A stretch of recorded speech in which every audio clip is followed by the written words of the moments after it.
Қазақстан Республикасының жергілікті маңызы бар тарихи және де мәдени ескерткіштердің мемлекеттік тізіміне жататын археологиялық нысан Цитадель қалашығы. Бұны қай жерде десеңіздер, еліміздің оңтүстігі шырайлы Шым қаламызда орналасқан. Сіздерге қазір осы бағдарламада жақынырақ таныстыратын боламыз. Бірге жағалап қайтайық. Кеттік.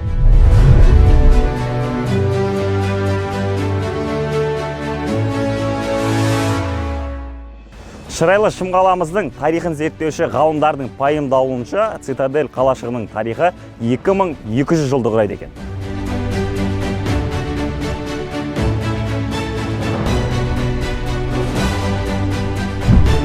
Құрметті достар, бұл қалашықта 3 стратиграфиялық қазба жасалған, оның мәдени қабаттары 14 метрді құрайды.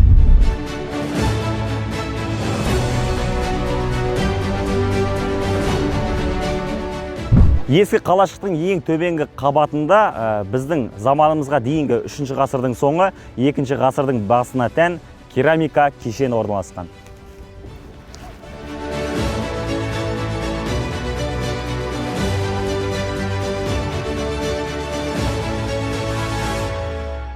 Елбасымыз Нұрсұлтан Әбішұлы Назарбаевтың тапсырмасына сәйкес Цитадельді жаңғырту бойынша бұл жерде қазір өте қызу жұмыстар жүріп жатыр.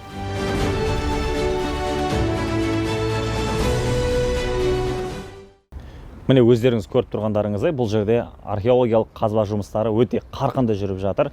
Жерді қазып, топырақтарды тазалап, көптеген құнды заттарды іздеуде. Құрметті кесекке жерік жеңгелер, сіздер де келіп көмек көрсетіңіздер. Шымкенттіктердің назарын туғызып жатқан Цитадель қалашы қай жерде орналасқан деген сұрақ туындап жатыр. Мен өзіме де қызық болған болатын. Өте жақын жерде екен. Кесіп көрсін.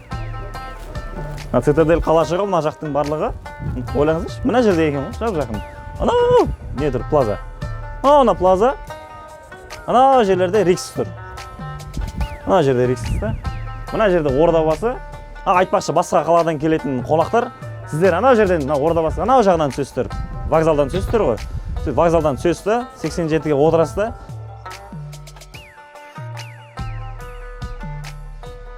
Ана жерге Цитадельге апарып шыға дейсіз. 2 остановкадан кейін Цитадель қалашығы түсесіз, бүйтіп. Солға қарай жүресіз, кішкене оңға жүресіз, кейін бүйтіп кете бересің, кете. Көресің, кейін оң жағынан осы дәу Цитадель қалашығы шығады. Осы жерге келесіздер. Келіңіздер, Е.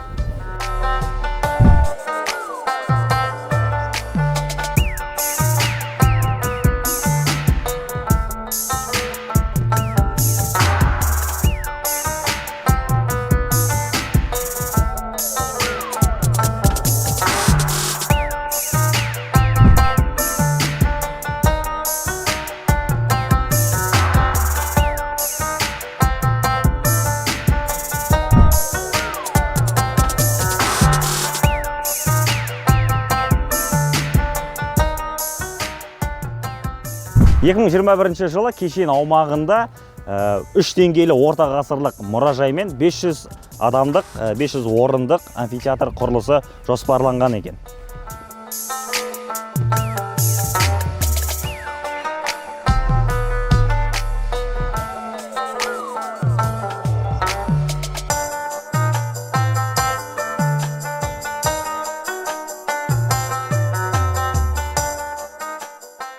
Жалпы мына жер Цитадель қалашығы тарихи кино түсіретін, бір көшпенділердің жалғасын түсіретін жерлерге ұқсайды екен. Киноға сұранып тұр кәдімгідей былайша айтқанда. Бірақ мына жерде вайнерлер көрмесін. Вайнерлер көрсе мына жерге вайн түсіреді, болмаса YouTube проект бастап кетеді. В общем, далбасалап кетейін деп тұр. Жоламаңыздар.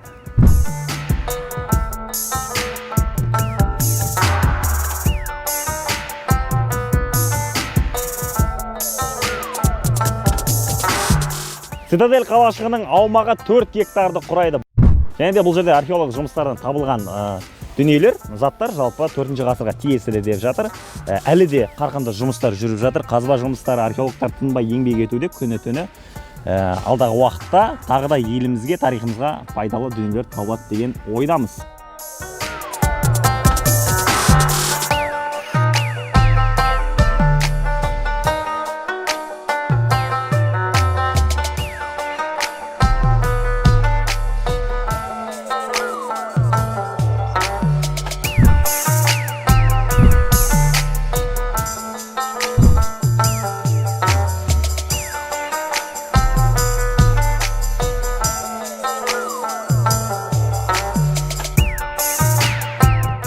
Алғаш ескі қалашықта қазба жұмыстары 2003 жылы мәдени мұра бағдарламасы бойынша басталған болатын. Қазіргі уақытта соңғы 3 жылдың ішінде қазба жұмыстары, жалпы археологиялық жұмыстары, құрылыс жұмыстары өте қарқынды жүріп жатыр.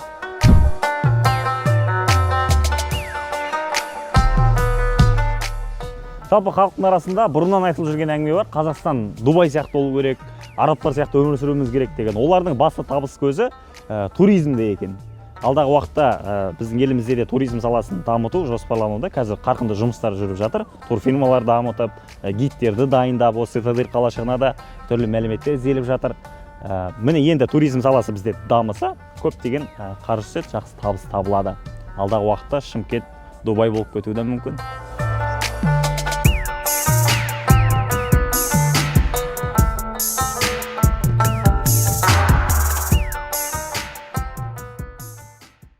Бауыржан Байтанаев дейтін археолог ағаларымыздың 2 жыл, 3 жыл қатарынан жасаған жұмыстарының нәтижесінде 14 метрге дейін, 17 метрге дейін жердің астына қазылып, сол төбешіктің басынан кәдімгідей, бүгінгідей көшелері бар, үйлерінің, біздің көшелер сияқты аты бар, ұзын бір-біріне параллель 2 көше, солардың ортасындағы үйлердің орналасуы шахмат тәріздес.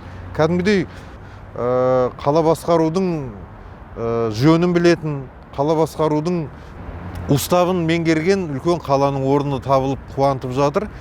Қазір топшылауынша базар, қолөнер жасайтын сауда орындарының ортасындағы жолдарға малдың сүйектерін, кәдімгі сүйектерін салып, тротуар жасалынған орындар табылып жатыр. Сондықтан бұл енді біздің мынау Ұлы Жібек жолының бойында өте ыңғайлы территориялық жағдайда болғандығымыз, сауданың өркендеп дамығанының дәлелі, қолөнершілердің, шеберлердің сол кездегі мынау отырардағы жасалынған мысалға анау кәріз жүйелерінің болғандығының барлығы айғағы табылып жатыр. Енді бұл қазір мынау 24 жылға дейінгі жоспарланған қала жоспарында бұның қазір бірінші кезеңі бітті, екінші, үшінші кезеңдері бар. Оның арғы шеті кәдімгі тәуелсіздік саябағына қосылып кетеді. Ортадан үлкен қақпа ашылады. Сонда ар жағынан тәуелсіздік қақпасынан кірген көрермен бері жағындағы ішіндегі сахнасы бар. Бұның ішінде жаңағы қолөнершілердің орындары болады. Солардың бәрін бір сөзбен айтқанда көріп шыға алатын. Бұл біздің қаламыздағы үлкен елдің қызығушылығын тудырады деген үміт артып отырған жобалардың бірі.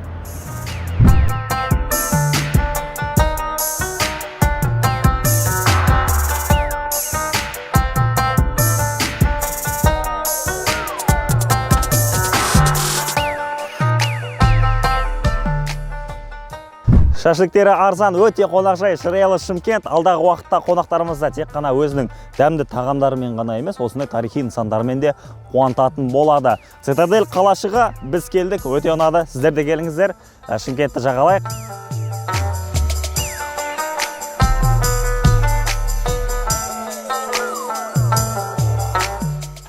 Ол соғдының урбанизацияланған қоныстарына сәйкес келеді. Урбанизацияланған деген не мағына береді? Көрермендер миы ашып кеткен сияқты.